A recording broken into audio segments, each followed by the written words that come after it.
the 1.5 rep method. Firstly, I'm going to briefly talk you through what it is, why you might use it, and then show you how, because as I always say, we want to make sure that we're using the right tool at the right time. So a 1.5 rep is pretty much what it sounds like. It's one full rep plus half of another rep before you finish. The idea is to spend a little bit more time in the hardest part of the movement, where your muscles are under the most tension. Every exercise has a point in the range of motion where it feels the hardest, and that point depends on two things: your lever lengths, basically how far the weight is away from your body. Think of the difference when holding a weight out in front of you, and then compare that to what it would feel like if you held that same weight out on a pole. Holding it on a pole would feel much more difficult, wouldn't it? And the other thing that can affect where the hardest point of an exercise is the length of the muscle when it's working. For some exercises, the hardest part is when the muscle is stretched out and usually a little bit weaker.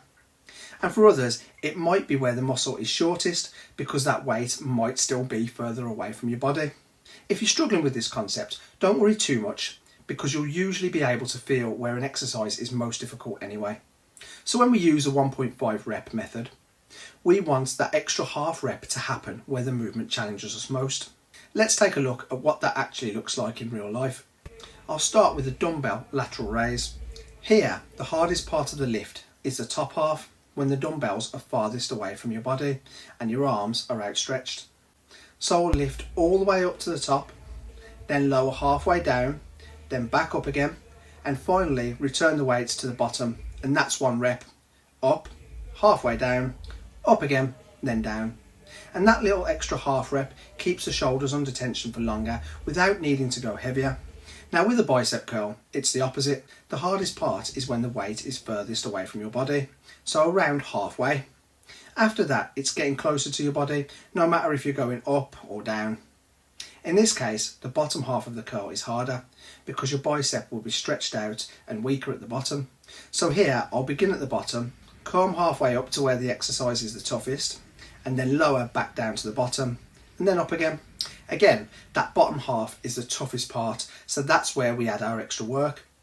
The 1.5 rep method is a really simple way to make an exercise harder without increasing the weight.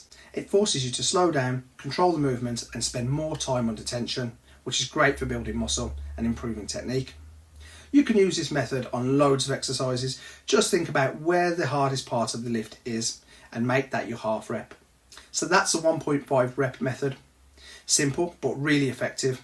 I use it a lot with clients when I want to make a lighter weight feel more challenging, or to get more out of a set without adding extra weight, or sometimes just for extra variety.